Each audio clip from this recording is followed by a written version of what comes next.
안녕하세요. 감동사연 채널 왈칵입니다. 꾸준히 한국과 각별한 인연이 있는 외국인분들의 이야기를 생생하게 전달하는 데 힘쓰도록 하겠습니다. 이제 오늘의 사연자분 모셔볼게요. 사연자님 안녕하세요. 안녕하세요. 저는 당시 아들을 잃어버렸다가 생각지 못한 기적으로 다시 아들을 찾게 된 엄마 아이샤입니다. 오늘 전해드리고 싶은 사연은 아들이 겪었던 충격적인 일들과 아들을 구해주신 한국인 선원분에 대한 사연이에요. 알겠습니다. 얼른 듣고 싶은데요. 이제 아이샤 님의 사연 본격적으로 함께 알아보시죠. 저는 16살의 어린 나이에 부모님의 명령에 따라 유명한 땅 주인과 강제로 결혼하고 임신을 하게 되었습니다. 그것도 본처가 아닌 아이를 낳기 위한 첩으로 결혼해 제 신세는 더욱 처량한 신세였죠. 사실상 부모님은 제가 딸이라는 이유로 그깟 돈에 저를 팔아버린 사람들이었어요. 그래도 그런 절망 속에서도 저에게 찾아온 생명 덕에 저는 희망을 잃지 않고 살아갈 수 있었어요. 아들은 저에게 모든 것이었습니다. 아들이 어렸을 때 병치레를 많이 했을 때 울면서 보는 나날이 생각나네요. 땅 주인인 남편은 아들을 얻기 위해 저와 결혼했지만 자신이 더 아끼는 애처백에서 얻은 아들을 챙겼고 제 아들은 노예로 쳤지요. 먹고 살 정도로만 양육비를 주고 그 아이를 교육시키기 위한 돈은 제가 벌어야 했습니다. 그런데 저는 오히려 좋았죠. 제가 사랑해서 한 결혼도 아닐 뿐더러 양육비를 적게 받으니 친가에서 많이 건드리지도 않았거든요. 그래서 저는 제가 키우고 싶은 방식으로 아들을 키웠죠. 자유롭게 하고 싶은 것을 하도록 말입니다. 제가 밭일을 하고 시장에 나가더라도 아들에게 그런 일을 시키고 싶지 않았죠. 제 아들은 방글라데시를 떠나 한국이나 미국 같은 더 좋은 나라로 떠나기를 바랐습니다. 나이가 어느 정도 들자 자유롭게 놔두던 아들에게 공부를 빡세게 시켰죠. 그러자 아들이 그 스트레스를 친구들과 노는 데에 쓰더군요. 뭐 나쁜 아이들과 몰려다니는 건 아니었죠. 항상 밤늦은 시각이 되면 무조건 집에 돌아오는 착한 아들이었답니다. 다만 차라리 나쁜 아이들과 몰려다녔다면 이처럼 심장이 내려앉는 사건은 벌어지지 않았을 겁니다. 아드님에게 대체 무슨 일이 벌어진 건가요? 보물 같은 제 아들을 완전히 잃어버릴 뻔했죠. 그날의 냄새까지도 기억납니다. 제가 열심히 빨아서 널었던 아들의 티셔츠 냄새까지도 말이에요.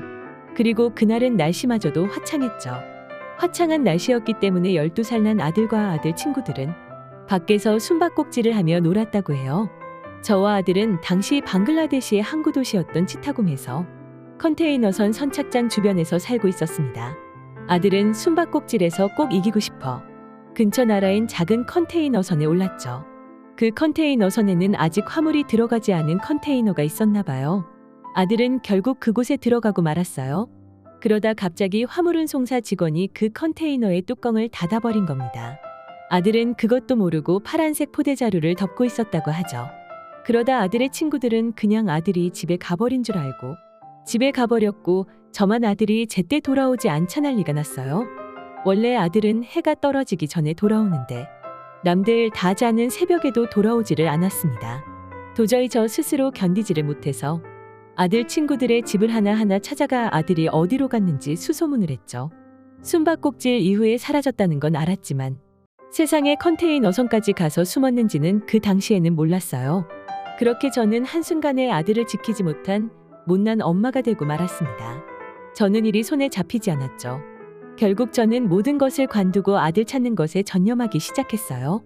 그렇게 5일 내내 동네 모든 곳을 뛰어다니고 심지어 수도 다카까지 가봤죠. 엄마로서 아들을 제대로 지켜주지 못한 것에 너무나 죄스러웠던 시간이었습니다. 그런데 아들이 사라진 지 6일이 되던 날, 방글라데시 해양 경찰관들이 직접 제 집을 찾아왔어요. 집에 전화가 없길래 확인 절차가 늦었다고 변명을 먼저 하면서 아들을 혹시 찾고 있었냐고 물어봤습니다. 저는 아들을 잃어버린 지 닷새가 넘어간다고 호소했고 혹시 아들이 어디 있는지 아느냐고 질문했죠. 그러자 경찰이 지금 당장 다카로 같이 가자고 했어요. 다카에 제 아들이 있다는 소리에 저는 그 자리에서 바로 눈물이 나왔습니다. 경찰차를 타고 다카에 가는 도중에 저는 눈물이 멈추질 않았어요. 경찰도 제 울음이 듣기 싫었는지 노래를 틀어버렸습니다. 아무튼 다카의 해경청에 들어가자 많은 기자들이 카메라를 들고 저를 촬영하려 애를 썼죠. 저는 대체 무슨 일인지 감이 오지를 않았어요. 저를 다카로 데려온 해경들도 저에게 아무것도 알려주지 않았습니다. 해경청 안에 들어간 뒤 저는 강도 높은 신문조사를 받았어요. 아들을 혹시 미립국시키려 했느냐, 혹은 국외로 빼돌려 무슨 짓을 벌이려 했느냐 같은 이야기였죠.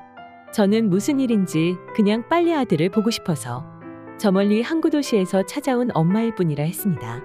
그러자 조사하던 경찰관도 아들을 저에게 데려오더군요. 6일 만에 저에게 돌아온 아들을 보고 저는 눈물을 흘리며 아들을 껴안았죠. 통통하던 아들이 제 곁에 없었던 그 사이에 엄청 얄미웠습니다. 조사관은 나중에 무슨 일이 벌어졌는지 알려줬는데 도저히 믿을 수가 없었어요. 아들은 잠에서 깨고 보니 빛이 들어오지 않는 어두컴컴한 컨테이너 속에 자그마치 3일 넘게 있었다는 겁니다. 당연히 그곳에서 먹을 것을 찾아볼 수조차 없었을 거고 그저 가만히 앉아 누가 열어주길 기다리고 있었대요. 그리고 이틀이 되자 문이 열릴 기미가 없으니 아들은 계속 쾅쾅 컨테이너를 두들겼어요. 시도 때도 없이 계속 컨테이너를 두들겨 하는 사람이 있다는 신호를 보냈지만 3일차까지 반응이 없었다고 합니다.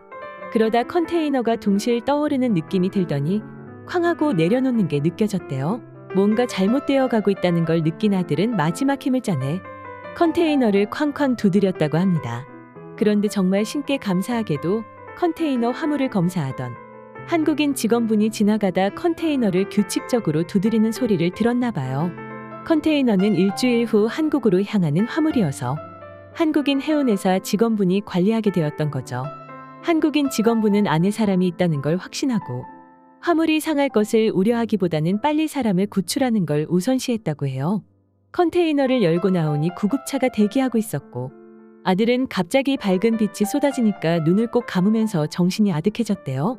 말레이시아 병원에서 수액 치료를 받는 사이 한국 회사는 방글라데시에서 가져온 화물에서 어린 아이가 나왔다고 방글라데시 해경에게 전달했죠. 방글라데시 해경은 그게 방글라데시 국민인지 확인할 수 없다며 귀찮으니 알아서 하라는 식으로 말했대요. 어떻게 그럴 수가 있는지 정말 웃긴 나라 아닌가요? 한국 회사 측은 말레이시아 경찰과 함께 아이의 보호자 신원을 파악하고 있으니 얼른 아이를 인도받을 준비나 하라고 일갈했다고 그랬습니다. 방글라데시 국민을 방글라데시 해경보다 한국 회사가 잘 챙겨주었다는 게 참 황당하기도 하고 감사하기도 했죠. 아이를 인도받은 비용마저도 한국 회사 측이 일단 부담을 해줬다고 합니다. 저는 한국 회사와 한국인 직원분의 연락처를 받았고 큰 감사를 표했어요. 그랬더니 이 정도는 아무것도 아니니 그저 아들만 잘 키우시라고 응원을 해주셨습니다. 어차피 자기들은 운수보험에 가입되어 있고 어머니와 아들을 빨리 만나게 하는 게 맞는 조치라고도 하셨어요. 저는 그 말을 듣고 결심했습니다. 어떻게든 돈을 벌어서 한국으로 이주하겠다고 말이죠. 자기 국민인지도 모른 채 하는 방글라데시 같은 나라보다 이런 가슴 따뜻한 사람들이 살고 있는 한국에서 가서 살고 싶었습니다. 지금도 열심히 일을 하면서 한국으로 이주할 자금을 차곡차곡 모으고 있어요. 아들과 저는 저녁 때마다 한국말을 배우고 있고 말이죠. 한국에게 받은 큰 은혜를 꼭 갚아나가면서 행복하게 사는 모습을 보여드리고 싶네요. 긴 사연 들어주셔서 감사합니다. 아이샤님의 사연 어떠셨나요? 실종아동 가족이 되면 죽지도 살지도 못하는 고통 속에 빠지게 된다고 합니다. 아이가 살아 돌아오지 않을 것 같아 차라리 죽음을 택하고 싶지만 혹시나 돌아올 것이라는 생각에 죽지도 못한다는 것이죠. 한국인 직원분이 혹시나 하는 마음에 컨테이너를 열어보자는 그 선택 덕분에 두 모자가 만나게 되는 기적이 이루어졌으니 우리도 한 번만 더 주변을 돌아보고 도와줄 것이 없는지 확인해보는 습관을 들인다면 좀 더 행복하게 살 수 있지 않을까요? 지금까지 감동사연 채널 왈칵이었습니다. 감사합니다.